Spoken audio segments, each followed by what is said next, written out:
In the period between 1850 and 1890, various groups and individuals in Canada took actions to improve their lives. These actions were motivated by a range of factors, including economic, social, and political concerns. One of these groups of Canadians was workers and the labour movement, which emerged in Canada during the late 19th century. Workers in industries such as mining, forestry, and manufacturing organized to demand better working conditions, higher wages, and shorter work hours.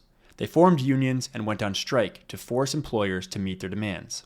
Some of the most notable labor actions during this period include the 1872 Toronto Printers' Strike and the 1898 Coal Miners' Strike in Cape Breton, Nova Scotia. The Toronto Printers' Strike of 1872 was a major event in the history of the Canadian labor movement. It began on March 25, 1872, when the members of the Toronto Typographical Union went on strike to demand better working conditions, including a 9-hour workday. The strike soon spread to other printing shops in the city and became violent when strike breakers were hired. The strike was successful in securing a number of gains for the workers, including a 9-hour workday and higher wages. Another group that took action to improve their lives during this period was women. One of the most significant actions taken by women during this period was the formation of organizations to advocate for their own rights. The Women's Christian Temperance Union, for example, was formed in 1874 and advocated for women's suffrage, or the right to vote, as well as the prohibition of alcohol. Other organizations, such as the Dominion Women's Enfranchisement Association and the Toronto Women's Literary Club, provided a platform for women to organize and advocate for their rights. Women also began to enter the workforce in greater numbers during this period, particularly in the growing textile, garment, and food industries. However, they often faced significant barriers to employment and discrimination in the workplace. Women also worked to improve their access to education, with several universities admitting women in the latter half of the 19th century. Despite these efforts, women faced significant barriers to achieving full equality during this period. The British North America Act, which established the Canadian Conference in 1867, excluded women from political participation and denied them the right to vote.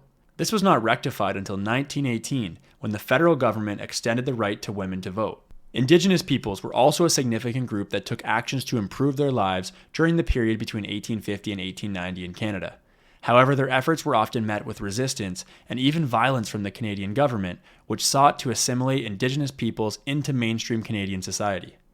One of the most significant actions taken by Indigenous peoples during this period was resistance to the encroachment of European settlers on their traditional lands.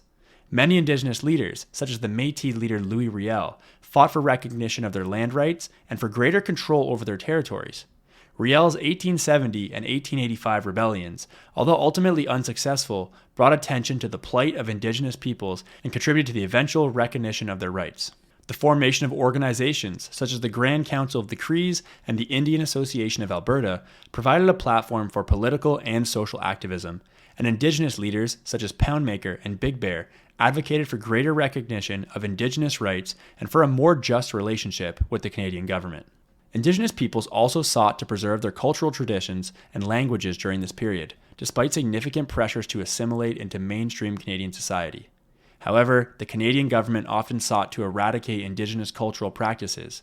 The Indian Act of 1876, for example, restricted the ability of Indigenous peoples to engage in traditional cultural practices and ceremonies, and prohibited the wearing of traditional dress and the use of Indigenous languages. Despite facing resistance and discrimination, they continued to take actions to improve their lives and protect their communities, contributing to the diverse and multicultural society that Canada is today.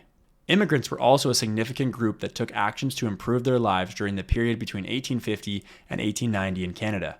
Many immigrants who came to Canada during this time faced significant challenges in terms of finding employment, housing, and social acceptance. However, they also brought with them new skills and ideas that contributed to the growth and development of Canadian society.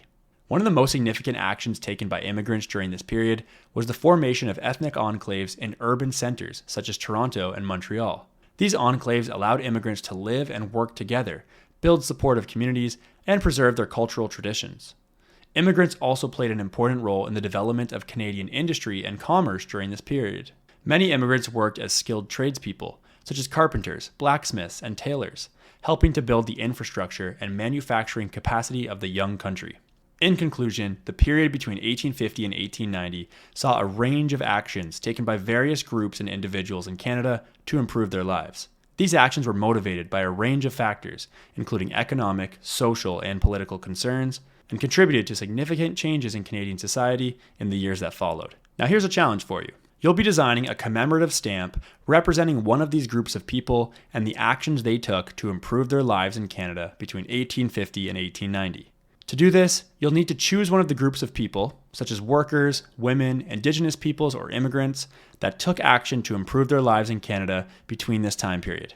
Research and take notes about the significant actions taken by this group by studying key events, key individuals, or particular challenges that they faced. Then, design a commemorative stamp that celebrates this group and their contributions to Canadian history. You can do this by hand or by using a design program like Adobe Express. The stamp should include the name of the group or an individual or event you're commemorating, a visual representation of their significant actions to improve their lives. This can be symbols, people, places, a specific event or scene, etc., and the time period that you are representing or focusing on. Remember, they should all fall between 1850 and 1890. And finally, a short paragraph explaining how the visuals on your stamp represent the group's actions and how they have impacted Canadian history. Be prepared to share your commemorative stamp and paragraph with the class. Good luck.